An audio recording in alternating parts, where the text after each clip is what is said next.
Bienvenidos a este nuevo día de trabajo. Es un gusto volver a conectarnos para continuar desarrollando nuestras actividades en el curso de literatura. En esta oportunidad hablaremos acerca de la poesía culta medieval. Conoceremos sus características y a los más destacados representantes, de los que analizaremos sus obras trascendentales. Hay que recordar un poquito en qué contexto se desarrolló la literatura medieval. Es preciso aclarar que la Edad Media es un extenso periodo de unos 1000 años que comprende desde el siglo V hasta finales del siglo XV.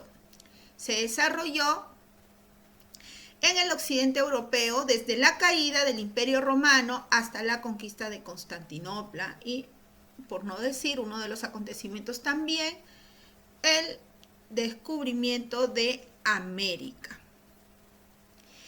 La actividad cultural en este tiempo se desarrolló en los monasterios y culturalmente se produce pues la expansión de las universidades. Para recordar un poquito en qué contexto nos estamos incorporando para entender lo que sucedió en este periodo.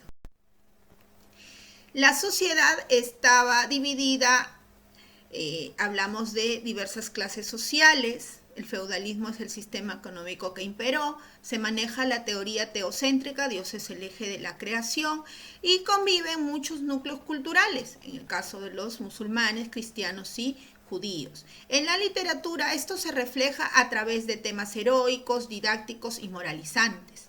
Los rasgos comunes: transmisión oral, anónima y uso del verso en sus inicios. Vamos a ver que hay confluencia entre guerra y religión como formas de vida.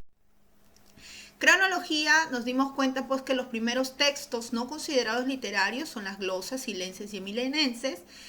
Poesía lírica tradicional está dividido pues en los jarchas y el cantar del Mío Cid, una obra perteneciente al mester de juglaría. La poesía culta se enmarca a partir del siglo XIII con la obra de Gonzalo de Berceo, Los milagros de Nuestra Señora. Asimismo, podemos ver que el panorama va evolucionando y encontramos pues a el señor Don Juan Manuel en 1335, Juan Ruiz Arcipestre de Hita con el libro del Buen Amor, y López de Ayala también es otro representante. Distinguimos dos tipos de lírica: una lírica popular, anónima, de transmisión oral, cuyo propósito era entretener e informar, y una lírica culta, pues dirigida a la nobleza, escrita por personas cultas, de transmisión escrita, con una intención didáctica y moralizante. Y hay un trabajo bastante perfeccionista en cuanto a la forma de estas obras. Ahí está, en el caso de El mester de juglaría, que es uno de los primeros trabajos que realizaron los juglares. Son obras de carácter anónimo, utilizan el verso y se desarrolló de manera oral, ya que la mayoría de la población era analfabeta. Fue desarrollado por los juglares y trovadores. Ahora vamos a hablar acerca de la poesía culta, que es lo que nos compete. La poesía culta pues se desarrolló a través de dos épocas importantes: el desarrollo del oficio de los juglares, el mester de juglaría. Aquí tenemos a Gonzalo de Berceo y a Juan Ruiz Arcipestre de Hita como sus más destacados representantes, y también evoluciona pues el pensamiento y surge una poesía culta en el siglo XV a través de los cancioneros, una poesía filosófica, y destacamos aquí la figura de Jorge Manrique. El mester de clerecía, que es el primer momento de la poesía culta, es una escuela poética que surge a mediados del siglo XIII y que da luz a una serie de poemas cultos, formalmente cuidados y de contenido muy variado, con intención o propósito didáctico. Se desarrolla el contenido en función a la vida de los santos, aventuras, la antigüedad clásica. Está compuesta por clérigos, quienes desarrollaron este tipo de obras, es decir, hombres instruidos, en este caso, que poseían conocimientos superiores a la enseñanza elemental de la época. Estos clérigos habían cursado educación superior derivada del quadrivium, de donde viene pues la estrofa que se maneja en este tiempo, que es la quaderna vía, que caracteriza su estilo. Gonzalo de Berceo es el principal autor de esta escuela, siguió el modelo propuesto por la obra maestra, es decir, tenemos un antecedente al trabajo de Gonzalo de Berceo, que es el libro de Alexandre, que incluso se puede componer él mismo. Se educó en los estudios generales de Palencia, donde adquirió una sólida cultura, ¿no? Vamos a hablar ahora pues acerca de Gonzalo de Berceo posteriormente, pero vamos a conocer qué caracteriza al Mister de Clerecía. En el caso de los cultores, quienes desarrollaron este tipo de obras fueron los clérigos, hombres instruidos, con un vocabulario exquisito, uso frecuente de cultismos, tratan temas religiosos e historiográficos con un fin moralizador, tomando pues como fuentes obras latinas. Se cree que para entretener y enseñar a la gente, impulsarlas a la virtud y a la piedad. Están escritas en verso regular, hay un trabajo bastante detallado. Prefieren ellos el uso de versos alejandrinos, utilizan rima más exigente que es la rima consonante. Hay ausencia de temas heroicos como el caso del Mister de Juglaría y bueno, pues los asuntos generalmente son religiosos. Vamos a ver el tipo de estrofa que desarrollaron. En el caso de la métrica que ellos establecen en sus composiciones, toman a la cuaderna vía como tipo de estrofa característico. Estos agrupan 4 versos alejandrinos, es decir, de 14 sílabas de arte mayor, con rima consonante. Este tipo de estrofa también se llama tetráforo monorrimo, es decir, terminan de la misma manera. El último sonido es igual, ahí lo vemos, clerecía, juglaría, vía, maestría, ¿no? Esos poemas no se componían para ser memorizados, sino para ser leídos en voz alta o dramatizados ante los monjes. Ahí, uno de los principales cultores y el primero de este tipo de obras fue Gonzalo de Berceo, cuya obra más destacada es Milagros de Nuestra Señora. A continuación, hablaremos de su vida y su producción literaria. Gonzalo de Berceo nació en Berceo, Logroño, en el año 1195 y murió en el monasterio de San Millán de Cogolla hacia el año 1268. Fue el primer poeta en lengua castellana con nombre conocido. Recordemos que las obras del Mister de Juglaría eran anónimas. Aquí tenemos ya un autor definido, ¿no? Fue clérigo y vivió en el monasterio de San Millán de Cogolla, donde se ordenó sacerdote, y en el de Santo Domingo de Silos. Nos hace recordar, por ejemplo, a las glosas por ahí, ¿no? En San Millán de Cogolla ofició como clérigo secular y llegó a ocupar cargos de diácono y presbítero. Es el primer representante del llamado Mister de Clerecía, escuela medieval de hombres de letras, una calificación que en aquella época casi coincidía con la de sacerdote. Su principal aportación fue la difusión de la cultura latina.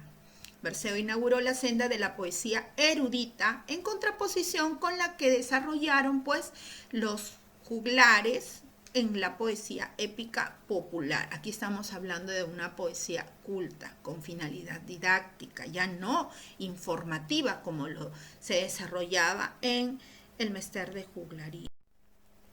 ¿Cuáles son las obras que escribió Gonzalo de Berceo?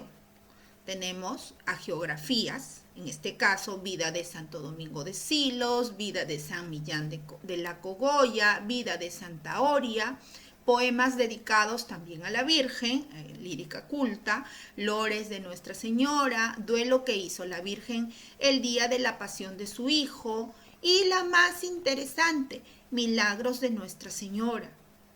Poemas también de asunto religioso como el sacrificio de la misa, los signos del juicio final y el martirio de San Lorenzo. Como te podrás dar cuenta, obras influidas en el ámbito religioso. Milagro de Nuestra Señora es su obra más importante. Esta obra se abre como un poema en el que el autor revela su identidad y hace una alabanza a la Virgen. A continuación, pues se narran los 25 milagros que ella protagonizó, procedentes de la tradición escrita y del folclore.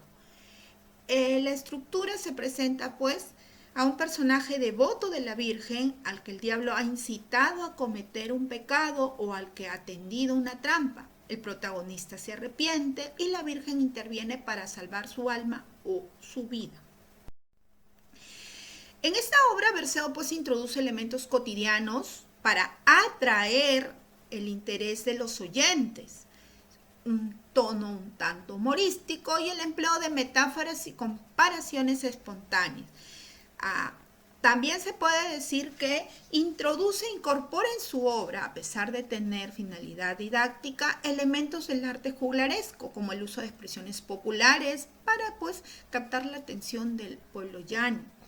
Al final de cada relato aparece una moraleja o enseñanza para hacer comprender al oyente las ventajas que reporta ser un devoto de la Virgen e incitarlos a la piedad. Los milagros que se establecen pues en la obra se dividen en 3 grupos, en los que María premia o castiga a los hombres, como la casulla de San Ildefonso, en los que la Virgen perdona y logra salvar de la condenación a sus devotos, como el sacristán impúdico, un ejemplo, y en los que los personajes sufren una crisis espiritual y María pues les ayuda a solucionar su problema, como en el caso de la abadesa encinta. Ahora, vamos pues a hablar un poquito acerca de cómo la concepción, la idea, la literatura va cambiando, el pensamiento va evolucionando, pues de ver que los autores eran intermediarios entre la verdad divina y el pueblo. Vamos a ver cómo el autor ya es capaz en el siglo XV de expresar su interioridad, sus sentimientos y dejar constancia pues de la autoría de las obras, ¿no? Entonces ya no se concibe la literatura como algo colectivo, sino como algo individual. La evolución temática y formal del Mester de Clerecía refleja la evolución de la sociedad de su tiempo, de su seguimiento estricto y temas predominantemente religiosos y morales del siglo XIII. De ahí se pasa a una creación más original y libre y a la apertura de temas profanos en el siglo XIV. Ahí tenemos pues a señor Arcipreste de Hita. Posteriormente, ya en el siglo XV, tras la peste negra, el cisma de Occidente y el nacimiento de la devoción moderna se vuelve a una religiosidad lúgubre y a la monometría. ¿Qué características tiene pues este cambio en el pensamiento incorporado dentro de la literatura? La transmisión se da de manera escrita, la lírica culta está influenciada pues por las corrientes literarias italianas y clásicas, estaban relacionadas con las cortes y aquí se desarrolla pues lo que nosotros vamos a conocer como el Mester de cortesía, ¿correcto? Obras desarrolladas pues en las cortes, ¿no? Se trata de poemas extensos, de composición compleja, con un léxico oculto, que los hacían estar al alcance de todas las clases sociales más elevadas. Los autores emplearon el gallego como lengua hasta la segunda mitad del siglo XIV. La temática que predomina en esta etapa, y estamos hablando del siglo XIV y XV, el siglo XIII era el Mester de Clerecía, ahora la temática pues va a ser el amor cortés, que se trata de un amor imposible en el que el enamorado se presenta como un siervo de la dama. Se idealiza a la mujer como un ser superior e inaccesible que encarna la perfección física y espiritual. Recordemos que están influenciadas por la poesía italiana, por Dante, por Petrarca. Entonces el poeta pues aquí sufre por el rechazo de la dama, pero siente placer por el mero hecho de amar. Otros temas que se desarrollan en este tiempo pues, son las reflexiones morales centrados en la condena de los bienes materiales y las clases sociales altas. Se reflexionará también acerca del paso de tiempo, la muerte, la fugacidad de la vida, la religión, la política, entre otros temas. Ahora, también podemos decir que las obras pues se recopilaron a través de cancioneros, porque la poesía se cantaba.